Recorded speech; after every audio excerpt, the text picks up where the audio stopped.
Tadepalli YCP office వద్ద బోరుగడ్డ నిన్న చేసిన హల్చల్ మొత్తం వైసీపీకి సంబంధించిన కార్యక్రమాల మీద జనం దృష్టి సారించేలా చేసింది. తనను సొంత పార్టీ వాళ్లే రౌడీ షీటర్ అంటున్నారని అది చాలా బాధాకరం. ప్రత్యేకించి కారుమూరి వెంకటరెడ్డి ఈ రకమైన ప్రచారం చేశారు కాబట్టి ఆయన పార్టీ నుంచి బర్తరఫ్ చేయాలి. తను ప్రస్తుతం వైసీపీలో ఉన్నాను కాబట్టి తన డిమాండ్ని పరిగణలోకి తీసుకోవాలి. జగన్మోహన్ రెడ్డి గారిని కలవటానికి ప్రయత్నిస్తుంటే సజ్జల రామకృష్ణారెడ్డి గారు అడ్డుకుంటున్నారని చెప్పి ఆయన బయట పార్టీ ఆఫీస్ బయట కూర్చొని మరి ధర్నా లాంటిది చేశారు. ధర్నా అంటారా ఘరావ్ అంటారా చేశారు. ఇది ఎవరి దృష్టిని ఆకర్షించడానికి. పైగా ఇంకో ఆశ్చర్యకరమైన విషయం ఏంటంటే ఇప్పుడు కొత్తగా తెలిసింది ఆయనకి సాఫ్ట్వేర్ కంపెనీలు ఉన్నాయి, అవన్నీ మూతపడ్డాయట. ఈ ఆయన అకౌంట్స్ అన్ని ఫ్రీజ్ చేశారు. ఇది నిజమే ఉండొచ్చు. అండ్ భారతమ్మని తిట్టినప్పుడు కారుమూరి వెంకటరెడ్డి గారు ఎక్కడ, అలాగే భారతమ్మ గారి కోసం నేను కదా బయటకు వచ్చింది ముందర అనేది కూడా ఆయన చెప్పుకుంటా వచ్చారు. మొత్తానికి ఏంటంటే వైసీపీకి గడిచిన నెలంతా పెద్దగా జాతకం బాగున్నట్లేదు. ఒక్కటొకటి అక్కడ సివిరాపల్రాజు, తమ్మినేని సీతారాం, అలాగే మరొక చోటేమో వాళ్ళ పార్టీ నాయకుడు మహిళా ఎస్ఐని తోసేశారు, నెట్టేశారని ఒక ఆరోపణ.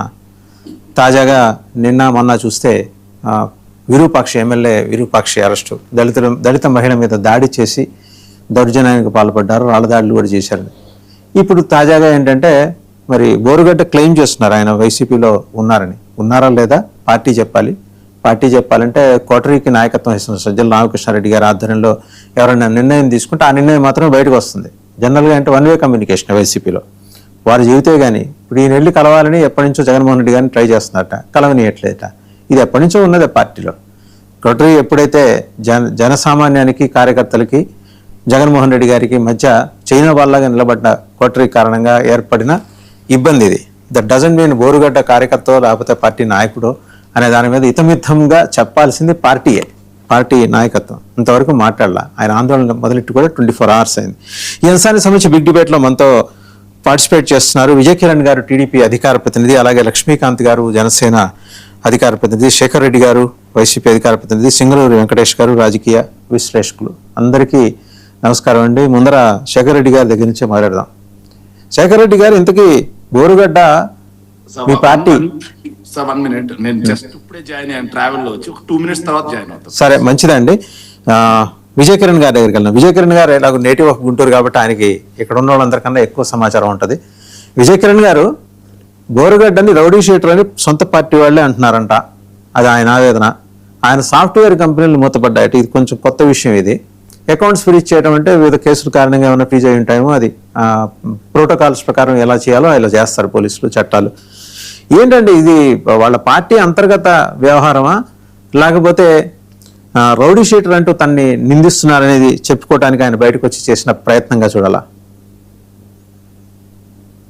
వాసుదేవ్ గారు, హలో, చెప్పండి. వినిపిస్తుంది విజయ్ కిరణ్ గారు.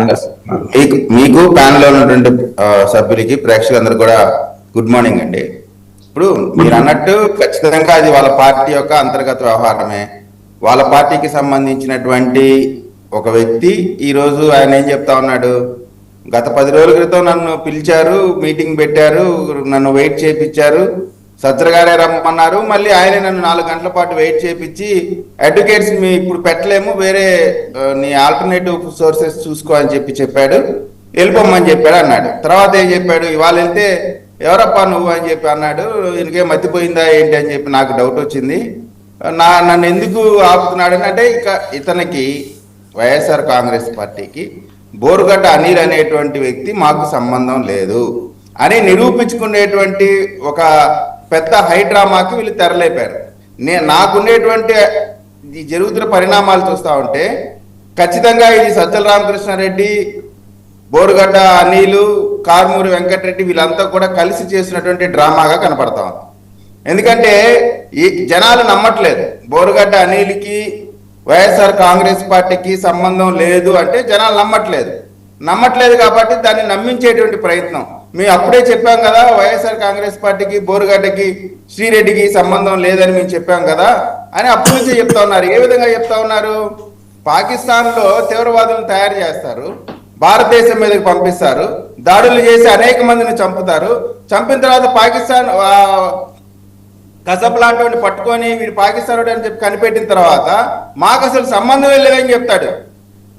ఇదే పాకిస్తాన్లో ఉన్నటువంటి సంస్థలన్నీ కూడా ఆ విధంగా కసపుల్లాగా వీళ్ళని తయారు చేసి వాళ్ళని వాడుకొని పంపించి ప్రజల్లో నుంచి వ్యతిరేకత వచ్చినాక వైఎస్ఆర్ కాంగ్రెస్ పార్టీ పంపించినటువంటి ఈ కాలకేయ బ్యాచ్ మొత్తాన్ని కూడా ప్రజలు చేదరించుకున్నారు. దాన్ని పంపించినటువంటి మమ్మల్ని కూడా అదే ఘాటిన కట్టేస్తున్నారు. కాబట్టి ఇప్పుడు అది మాకు సంబంధం లేదని చెప్పి నెట్టిపడేయాలి.